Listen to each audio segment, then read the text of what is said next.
दोस्तों, आज का प्रश्न वेरी वेरी मोस्ट इम्पोर्टेंट है क्लास 10th के लिए, क्योंकि इस तरह का प्रश्न 4 नंबर का एग्जाम में हर बार आता है। तो मेरी उन बच्चों से हाथ जोड़ के प्रार्थना है, वो बच्चे इस वीडियो को जरूर देखें जो क्लास 10th में हैं। जो बच्चे इस वीडियो को देखना नहीं चाहते वह अपना समय खराब ना करें, वो इस वीडियो को छोड़कर जा सकते हैं।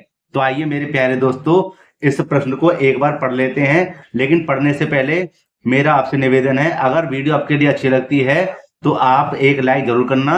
जो छात्र चैनल पर नए हैं वह चैनल को जरूर सब्सक्राइब करें तथा बेल आइकन को प्रेस करें, जिससे आने वाली वीडियो का नोटिफिकेशन समय समय पर मिलता रहे। और अगर वीडियो आपको और अच्छी लगती है तो इसको जरूर शेयर करना। ठीक है, चलते हैं प्रश्न की ओर।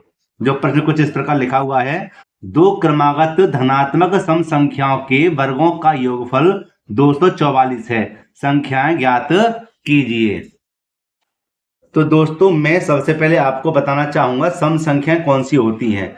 यह देखिए, सबसे पहले सम संख्या होती हैं 2, 4, 6, 8 और आगे तक चलती हैं। मैंने कहने का मतलब है जिसमें 2 का भाग पूर्ण तरह से चला जाए वह सम संख्याएं होती हैं। दोस्तों, इस प्रश्न के अंत में आपके लिए एक प्रश्न मैं दूंगा होमवर्क के लिए, तो आप उसको जरूर करके लेके आना। ठीक है, मतलब आप इस कमेंट बॉक्स में इसका आंसर दे सकते हैं। तो मैं आप दोबारा आपके लिए समझाऊं कि सम संख्या उन्हें कहते हैं जिसमें 2 का भाग पूर्ण तरह से चला जाए। अगर यहाँ पर विषम संख्या होती तो विषम संख्या कौन सी होती है जिसमें 2 का भाग ना आ जाए, उसको विषम संख्या कहते हैं। और सम संख्या कौन सी होती है जिसमें 2 का भाग चला जाए, जैसे मैंने लिख दिया है 2, 4, 6, 8 और आदि। तो दोस्तों, इस प्रश्न को देखिए कैसे हल करेंगे यहाँ पर। अच्छा, मैं एक बात और बताना चाहूंगा, क्रमागत कौन सी संख्या होती है, लगातार जो क्रम से आ रही हो, जैसे कि 1, 2, 3, 4 आते रहे, या फिर 11, 12, 13, मतलब बीच में से कहीं से भी उठ के आ जाए लेकिन क्रम से आनी चाहिए, है ना। जैसे कि आ जाए 100, 101, 102 क्रम से आ रही है ना। ठीक है ना, इनको कहते हैं क्रमागत संख्या, माने लगातार संख्याएं, आने वाली संख्याएं। तो अब इस प्रश्न को, मतलब ऐसे प्रश्न को कैसे हल करेंगे, देखिए आप यहाँ पर इसको कर देते साइड में। तो यहाँ पर मान लेंगे, सबसे पहले लिख देंगे हल, और यहां लिख देंगे माना 2 क्रमागत धनात्मक सम संख्याएं। संख्याएं कौन कौन सी हैं दोस्तों, इनको लिख देंगे। एक तो ऐसे प्रश्न में एक x, ठीक है, और एक हो जाएगी हमारी x प्लस के 2। ठीक है, एक x हो जाएगी x प्लस के 2। ध्यान रखना, सम संख्या में ऐसी अगर 2 की बात चल रही है तो 2 यह हो गई। ठीक है, और अगर विषम संख्या होती तो ये तो था रहता ही x और 1 हो जाता आपका x प्लस के 2। यहां से स्टार्ट होती विषम संख्या में, ध्यान रखना। ठीक है, तो सम हमारे लिए यही है और विषम भी, हमारी 2 संख्याएं भी यही हैं। अब हम प्रश्न को हल करेंगे। यहां लिख देंगे प्रश्नानुसार।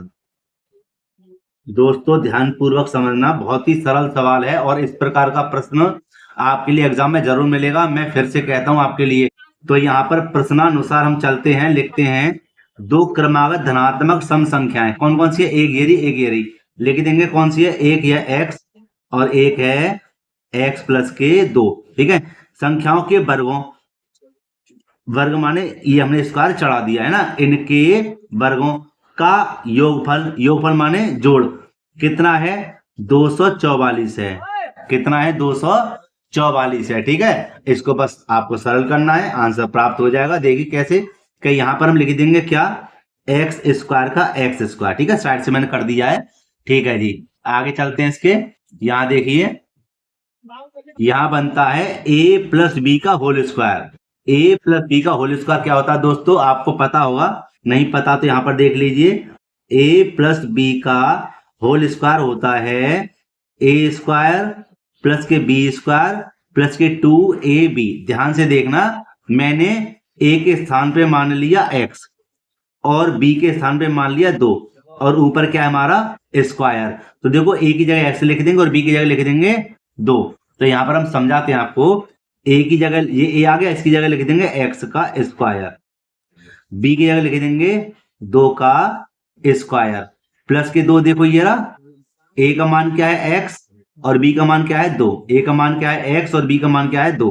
बस इसको हम सरल कर देंगे, जहां पर हो जाएगा हमारा एक्स स्क्वायर का एक्स स्क्वायर प्लस के 2 दूनी 4 और प्लस के 2 दूनी 4 एक्स। ठीक है, इतने हिस्से को हम यहां पर लिख देते हैं इसके जस्ट बराबर में। कैसे लिखेंगे यहां देखिए, यहां पर हम रख देते हैं। ठीक है, समझते हैं कि ये देखिए मैंने एक्स स्क्वायर को यहां लिख दिया है ना, प्लस का चिन्ह ये आ गया हमारा। ठीक है, इसका मान क्या आया था, एक्स स्क्वायर प्लस के 4 प्लस के 4x। ठीक है, ये आ गया।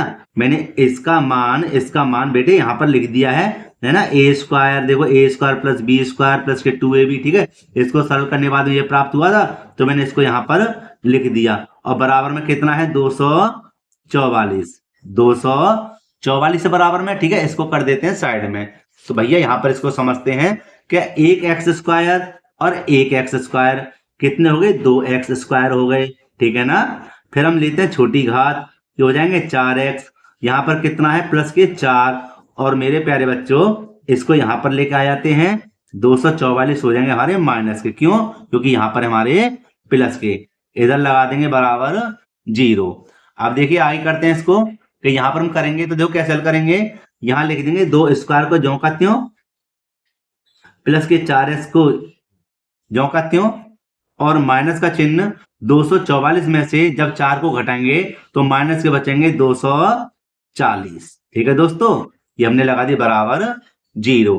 अब यहां पर ध्यान दीजिए, यहां पर हम क्या देखते हैं कि यहां पर सब में 2 का भाग जा रहा है, सब में 2 का भाग जा रहा है, तो 2 हो जाएगा कॉमन, मतलब 2 एकम 2, 2 दूनी 4 माइनस, ठीक है 2 एकम 2, 2 दूनी 4 ना जाने की 0 बराबर 0। समझे, नहीं आई समझ में, दोबारा समझिए कि मैंने 2 ले लिया कॉमन। ठीक है, तो 2 का भाग इधर लगाएंगे, 2 एकम 2, एक को तो लिखते नहीं है कभी, यहां देखिए 2 दूनी 4 और 2 एकम 2, 2 दूनी 4 ना जाने की 0। जो हमारा कॉमन था उसमें इसकी क्या करता भाग, जो हमने 2 कॉमन लिया था उसका हमने क्या कर दिया, भाग लगा दिया, और भाग लगाने पर 0 में क्या प्राप्त हुआ 0। तो अब यहां पर हम ध्यान देंगे कि जब ये 0 आ गई बराबर में, तो हम यहां पर ध्यान देंगे कि 120 के हमें करने हैं गुणनखंड। क्या करने हैं, गुणनखंड। तो यहां पर हम देखेंगे कि हमें ऐसे गुणनखंड करने हैं कि 2 आ जाएं। कितने आ जाएं, 2 आ जाएं, ऐसे हमें फैक्टर करने हैं। यहां समझते हैं दोस्तों अलग से, यहां देखिए यहां पर हम लिख देते हैं 120, ये रहा, और इसके करते हैं फैक्टर। 2 छिक्के 12 ना जाने की 0, 2 तिया 6 ना जाने की 0, 2 का भाग लाएंगे तो कितनी बार जाएगा 15 बार, और यहां पर देखिए 3 पंजे 15 है ना, और 5 एकम 5। अब इन्हीं संख्याओं में से हमें कितने लेके आने हैं, हमें लेके आने हैं 2 प्लस के। कितने, 2 प्लस के। तो यहां पर देखिए, यहां पर हम करते हैं क्या, 5 दूनी 10, ठीक है, और 3 दूनी 6 और 6 दूनी 12, और 12 धाम 120 होते हैं, और अगर 12 में से 10 चले जाएं तो हमें प्लस के 2 प्राप्त हो जाएंगे। प्लस के 2 कैसे प्राप्त करने हैं वो यहां पर देखिए मेरे प्यारे दोस्तों, यहां पर हम लिख देंगे एक्स स्क्वायर, प्लस के लेंगे 12x और माइनस के लेंगे 10x। यहां पर हमारे माइनस के 120 बराबर 0। ठीक है, अब देखिए यहां पर हम करेंगे 2 को कॉमन, है ना, तो दोस्तों इसको भी हम कॉमन ले लेंगे, और इन दोनों में कॉमन क्या है, दोनों में x x आ रहा है तो x लेंगे बाहर, और 2 में से 1 x बाहर आ जाएगा तो 1 x बचा, प्लस के बचे 12, x तो बाहर आ गया, माइनस 10 का भाग 120 में जाएगा, है ना, तो हम 10 को ही बाहर कॉमन ले लेंगे। जब 10 बाहर आ गए तो क्या बचा x, और माइनस दोस्तों क्या हो जाएगा प्लस। 10 की जब इधर भाग लाएंगे तो कितनी बार जाएगा, 12 बार, है ना, मतलब 0 से 0 कैंसिल हो गया, क्या बचा 12 बराबर 0। अब देखिए, अब यहां पर हम हल करेंगे कि दोनों बिल्कुल एक सेम, कहने का मतलब हमारा सवाल बिल्कुल सही है, इसलिए इसको ले लेंगे कॉमन, ले लिया, और यहां पर देखिए x माइनस के 10 बचा, x माइनस के 10 बराबर 0। ठीक है, इतना आता है। अब इसको कैसे हल करेंगे कि x प्लस के 12 बराबर 0। और दोस्तों x बराबर, इसको इधर लेते हैं साइड में, पक्षांतर करेंगे तो हो जाएगा माइनस के 12। और देखिए यहां पर x माइनस के 10 लिखा हुआ है, तो इसको हम इधर भेजेंगे, काहे के हो जाएंगे, प्लस के हो जाएंगे। तो हमारा अभी एक मान आया है। कहने का मतलब है हमारे पास दो संख्या पूछी गई थी, अभी हमने एक संख्या निकाली है। आप कहें तो दो है, नहीं बच्चा, ये क्या है, माइनस का है। क्या है, माइनस का। तो माइनस का चिन्ह लागू नहीं है, इसलिए हम इसको यहां पर लिखेंगे साइड में इसके, क्या कि ये जो लिखा हुआ है हमारा x बराबर 10, तो ये तो हमारी पहली संख्या हो गई। और हमने दूसरी संख्या हमने क्या मानी थी, दूसरी संख्या हमने मानी थी कितनी, x प्लस के 2। ठीक है ना, x प्लस के 2 मानी थी। तो यहां पर देखिए x का मान कितना आया है, 10, और प्लस के 2 बराबर कितना हो जाएगा, 12। तो हमारी जो सम संख्या आई है दो, क्रमागत माने लगातार, एक तो आई है 10 और एक आई है 12। तो यही हमारा आंसर है। तो दोस्तों उम्मीद करता हूं आपके लिए यह वीडियो काफी पसंद आई होगी। दोस्तों अगर वीडियो अच्छी लगी है तो एक लाइक जरूर करना, और जो छात्र चैनल पर नए हैं वह चैनल को जरूर सब्सक्राइब करें, और होमवर्क देख लीजिए अपने लिए। ये आपके लिए होमवर्क है, ये इसका आंसर हमें कमेंट बॉक्स में बताना। लिखा हुआ है, दो क्रमागत धनात्मक सम संख्याओं के वर्गों का योगफल 340 है, संख्या ज्ञात कीजिए। ठीक है, इसका आंसर हमें कमेंट बॉक्स में बताना। ठीक, तो मिलते हैं इसी प्रकार एक और वीडियो में। जय हिंद।